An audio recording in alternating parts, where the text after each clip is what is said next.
warahmatullahi wabarakatuh. Waalaikumsalam warahmatullahi wabarakatuh.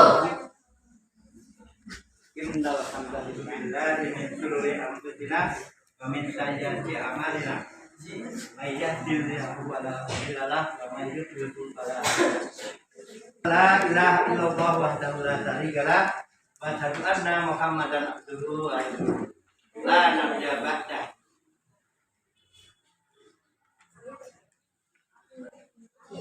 Bapak-bapak, ibu-ibu yang sangat saya hormati, anak-anakku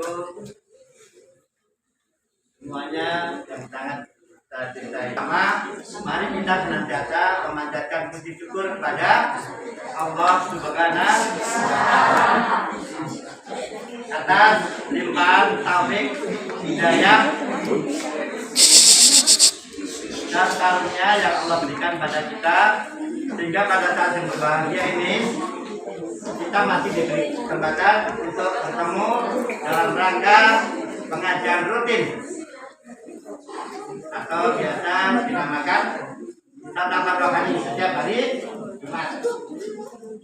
Salawat serta salam senantiasa tercurah pada junjungan kita Nabiullah Muhammad SAW, para keluarganya, para sahabatnya, dan insya Allah kita semua sebagai pengikutnya yang mendapat syafaat dan yang berbicara. Oke, anak-anakku, terlebih dulu saya ingatkan ya, nanti kalau kamu bercerita di dalam majelis zikir ini, tidak ubahnya seperti setan. Karena golongan setan itu ada dari golongan jin dan manusia. Minal jinnati wan nas. Jadi golongan jin itu ya, yang sifatnya jelek itulah setan.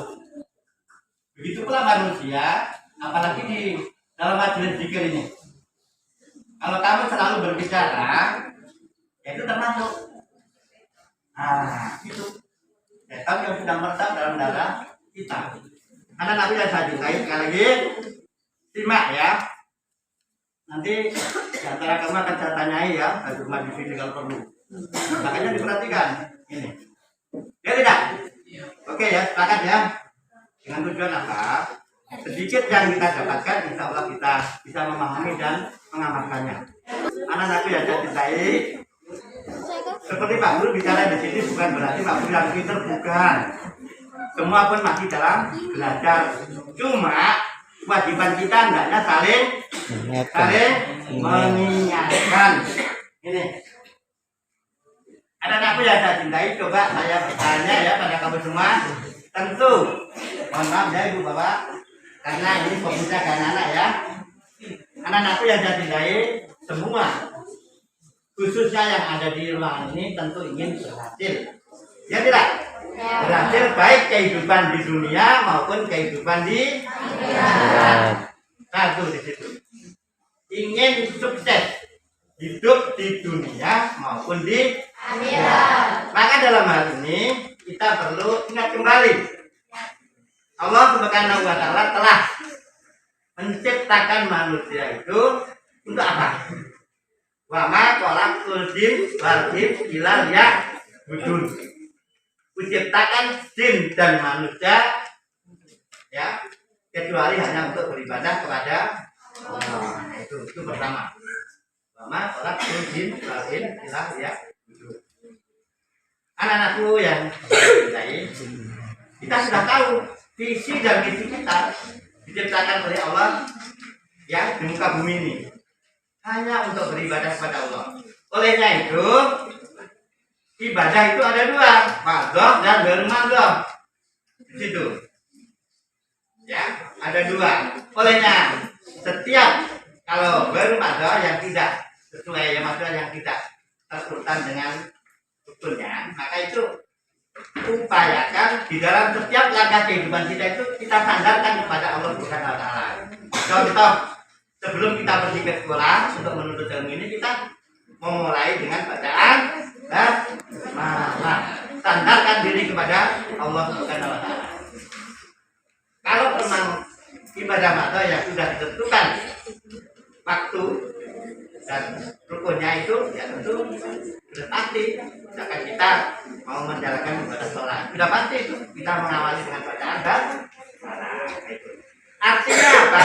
Selama kehidupan di dunia kita itu selalu bersandar kepada Allah, itulah yang dinamakan ibadah.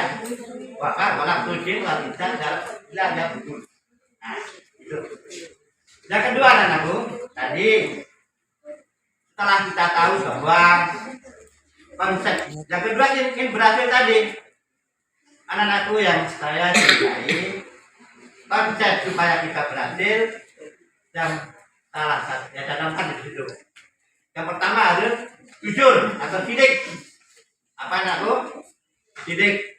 Yang kedua amanah, terpercaya. Yang ketiga tablik. Dan yang keempat patonah. Ingat-ingat ini ya. Nanti yang laki-laki maupun yang perempuan akan saya tanyai. Sidik, jujur, amanah, terpercaya. Tablik, menyampaikan penyampai. Patonah, cerdas. Atau yang biasa dinamakan jenius di situ. Nah, ya di situ. Itu sebagai konsep supaya kita bisa berhasil baik kehidupan di dunia maupun di akhirat. Tuh, apa tadi? Pertama penciptaan manusia, yang kedua untuk konsep supaya kita berhasil dunia sampai akhirat tadi harus memiliki sifat-sifat 4 tadi. Anak-anakku yang saya cintai, bahwa sebagai orang yang beriman ini ada tandanya kan tidak kira-kira. Sebagai siswa-siswi SMP 4 tentu memiliki tanda. Ya tidak? Seperti ini tandanya. Yang laki-laki tanya yang tanda olahraganya jelas identitasnya. Kedua yang perempuan sebagai seorang muslimah. Maka ya diupayakan harus memiliki identitas yang jelas. Untuk itu anak-anakku yang saat ini ya yang perempuan maaf ya, perempuan ini ada yang belum memakai masalah wajib bagi perempuan, maka diusahakan harus memakai betul ya, tidak ada alasan lagi bahwa jilbab itu tidak wajib ya. Ini kaum bukan ya, bukan untuk laki-laki ya, laki-laki nanti kalau jilbab baru ada lagi ini situ, udah itu sedikit demi sedikit insya Allah yang belum kayak baru ini akan ada Amin. anak-anakku yang saya cintai di sini perlu identitas sebagai orang muslim tadi ya. Di dalam surat Al-Anfal ya, kita masih belajar, jadi kamu jangan berbicara sendiri. Di dalam surat Al-Anfal ya, ayat 2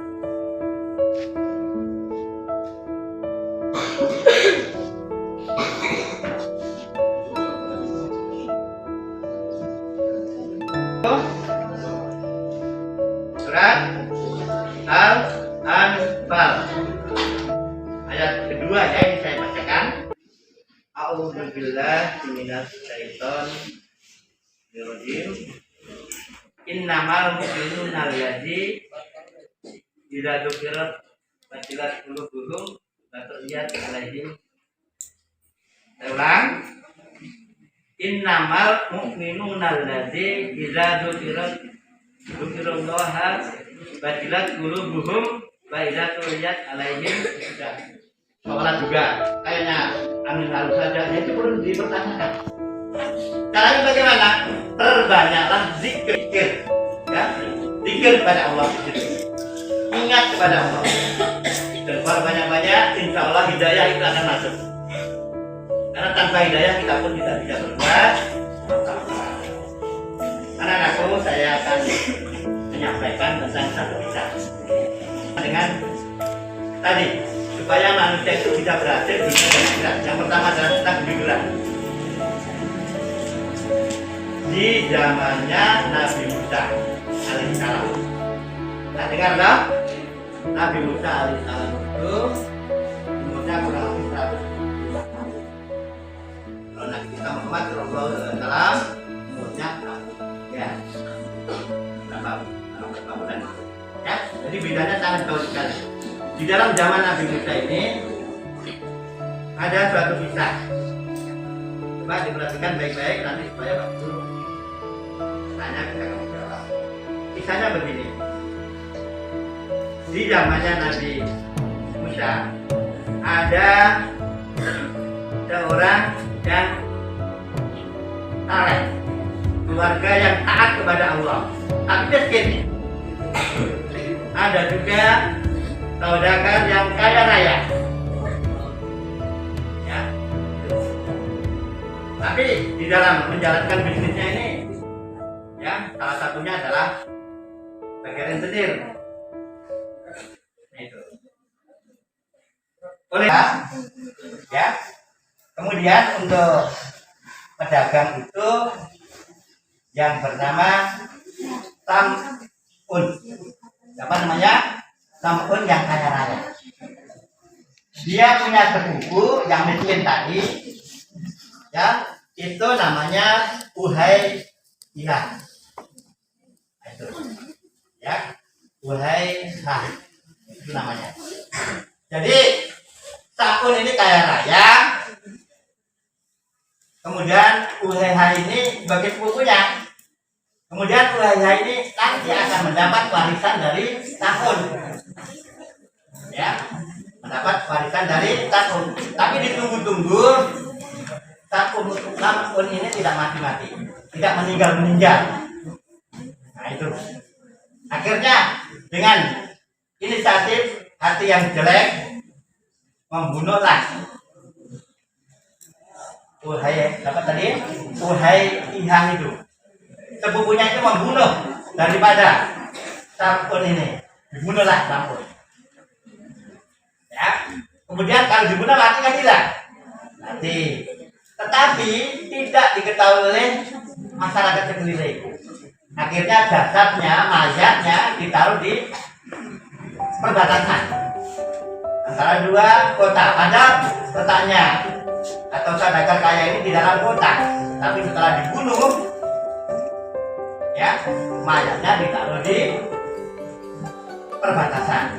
Tujuannya apa? Supaya keponakan sepupunya ini menganggap bukan dia yang membunuh,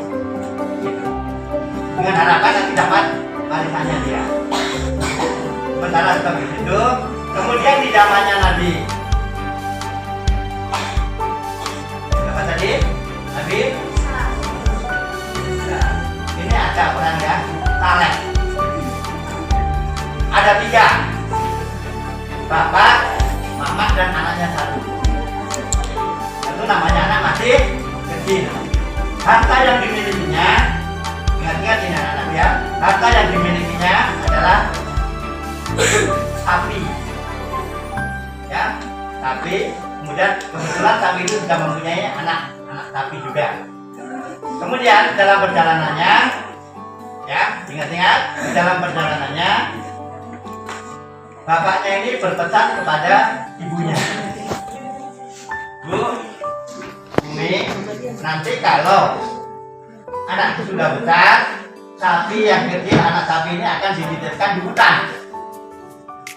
Ya, dititipkan kepada siapa? Hutan nggak ada yang menjaga, yaitu dititipkan Allah, ya, dititipkan Allah di hutan.